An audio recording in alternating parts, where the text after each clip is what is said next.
Flota detare e Republikës së Shqipërisë, siç thash, do të ketë një super anije së shpejti dhe do të bëhet me 3 anije luftarake të reja. Kështu zbuloi dështonën kryeministri shqiptar Edi Rama, ndërsa rendiste arritjet në sektorin e mbrojtjes.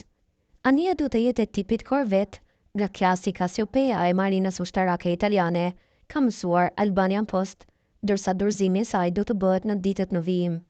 Këto lloj anijesh janë më të vogla se destroyerët shkatruesit ose fregatat, por janë të pajisura për detyra të ndryshme detare, të tilla si mbrojtja ose mbikëqyrja brigdetare. Klasi Cassiopeia është një seri prej 4 anijesh patrullimi të Marinës Ushtarake Italiane. Ato ndërtuan në fund të vitit 1980 sipas standardeve civile dhe janë të dizajnuara për patrullime në zona të sigurta.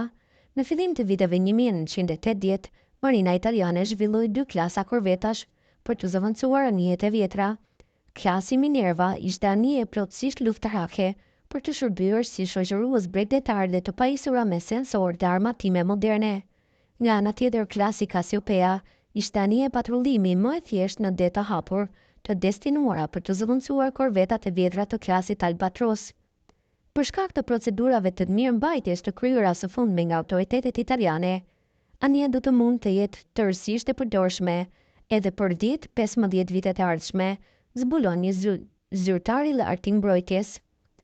Armatimi kryesor i anijes të këtij klasi është një armë vetme, Otto Melera 7662 Allargato, me sisteme të kontrollit të armëve dhe zjarrit që përdoren nga fregata e çmëntuar e klasit Rizzo Bergamini.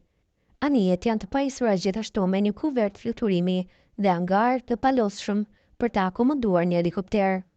Siç ka mësuar Albanian Post, dorëzimi i anijes do të bëhet me një ceremoni ku pritet të marrin pjesë edhe ministri italian i mbrojtjes, Guido Brosetto. Korveta pritet dorëzohet në shoqërinë e krenarisë së Marinës Italiane, Amerigo Vespucci, e cila është një ndër anijet më të bukura që lundrona në mban botës.